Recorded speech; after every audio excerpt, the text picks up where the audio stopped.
लगता है कि बांग्लादेश के बुरे दिन स्टार्ट हो गए हैं। शेख हसीना बड़ी मुश्किल से बांग्लादेश की इकोनॉमी को संभालने की कोशिश कर रही थी। भारत भी कई सारे प्रोजेक्ट्स के जरिए बांग्लादेश की मदद कर रहा था, लेकिन इनको भारत की दोस्ती रास नहीं आई। इसलिए इंटरिम गवर्नमेंट बनने के बाद से ही प्रोफेसर मोहम्मद यूनुस भारत के साथ रिश्ते खराब करने में लगे हैं और दूसरी तरफ पाकिस्तान के साथ रिश्ते मजबूत कर रहे हैं।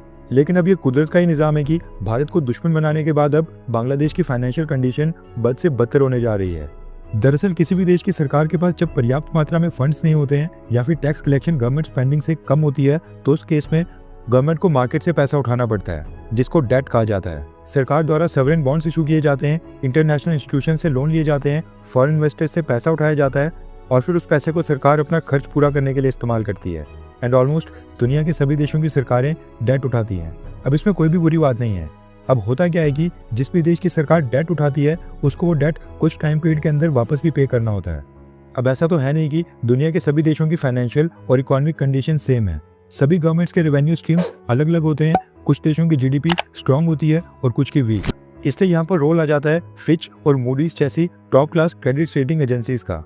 ये क्या करते हैं कि हर एक देश को क्रेडिट रेटिंग्स देते हैं और ये बताते हैं कि पर्टिकुलर देश जो भी मार्केट से डेट उठा रहा है, मार्केट सॉवरेन बॉन्ड्स, सिक्योरिटीज या फिर और भी चीजें इशू करके जो पैसा ले रहा है उसको वापस चुकाने की उस देश की कितनी कैपेबिलिटी है, ताकि इन्वेस्टर्स को पता चले कि कौन से देश को पैसा देना सेफ है और कौन से देश को पैसा देना मतलब पैसा डुबाना है, क्योंकि उनकी फाइनेंशियल कंडीशन ठीक नहीं है।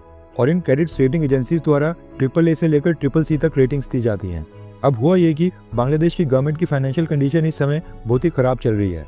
ना ही इलेक्ट्रिसिटी बिल पे करने के लिए पैसे हैं और ना ही डेवलपमेंट प्रोजेक्ट्स और गवर्नमेंट स्कीम्स के लिए। बांग्लादेश के फॉरेक्स रिजर्व्स भी लगभग खाली हो गए हैं। इसलिए बांग्लादेश की सरकार मार्केट से डेट उठाने की लगातार कोशिश कर रही है। अब इसको कोशिश ही कहा जाएगा, क्योंकि अभी तक तो कोई भी देश बांग्लादेश के रेस्क्यू के लिए नहीं आया है। लेकिन इस बीच मूडीज क्रेडिट रेटिंग एजेंसी ने बांग्लादेश की कोशिशों के ऊपर पानी फेर दिया है। रेफरेंस के लिए आपकी स्क्रीन के ऊपर आर्टिकल का स्क्रीनशॉट है। दरअसल मूडीज क्रेडिट रेटिंग एजेंसी ने बांग्लादेश की रेटिंग को डाउनग्रेड कर दिया है। बांग्लादेश की रेटिंग्स पहले B1 थी, जिसको मूडीज ने B2 की कैटेगरी में डाल दिया है। मूडीज ने बांग्लादेश के आउटलुक को स्टेबल से नेगेटिव कैटेगरी में डाल दिया है। कारण बताते हुए मूडीज ने कहा है कि बांग्लादेश में पॉलिटिकल रिस्क काफी ज्यादा बढ़ गया है और ग्रोथ काफी स्लो हो गई है। पॉलिटिकल एंड सोशल अनरेस्ट के कारण बैंकिंग सेक्टर में रिस्क बढ़ गया है, जिसके कारण सरकार के ऊपर लिक्विडिटी रिस्क काफी बढ़ गया है। इलेक्शंस का कोई रोड मैप नहीं है और लॉ एंड ऑर्डर सिचुएशन का भी खराब होना और कम्युनिटी बेस्ड टेंशंस को भी कारण बताया गया है, जिसके कारण डोमेस्टिक मार्केट में डिमांड और सप्लाई काफी वीक हो गई है। अब इसका मतलब है कि बांग्लादेश की इकोनॉमी बद से बदतर होने की तरफ बढ़ रही है। देश के ऊपर एक्सटर्नल डेट काफी ज्यादा बढ़ जाएगा।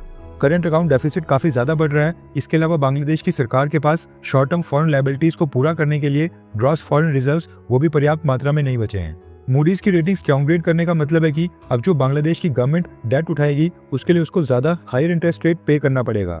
इसके अलावा मूडीज की रेटिंग कम होने से इन्वेस्टर्स का भरोसा किसी भी देश की सरकार के ऊपर कम होता है। डेट लेने में काफी परेशानी आती है और देश में नई इन्वेस्टमेंट बिल्कुल नहीं आती है। देश की करेंसी की वैल्यू भी डिप्रिशिएट हो जाती है। पिछले साल भारत ने $4 बिलियन देकर श्रीलंका को इसी तरह के फाइनेंशियल क्राइसिस से निकाला था। उसके बाद हमने मालदीव्स की भी मदद की थी। अब देखना ही होगा कि क्या मोदी सरकार बांग्लादेश की मदद करती है या फिर नहीं। वैसे अगर बांग्लादेश की सरकार भारत के सामने आकर झुक जाए और भारत से मदद मांगे, तो क्या मोदी सरकार को मदद करनी चाहिए, हाँ या फिर ना?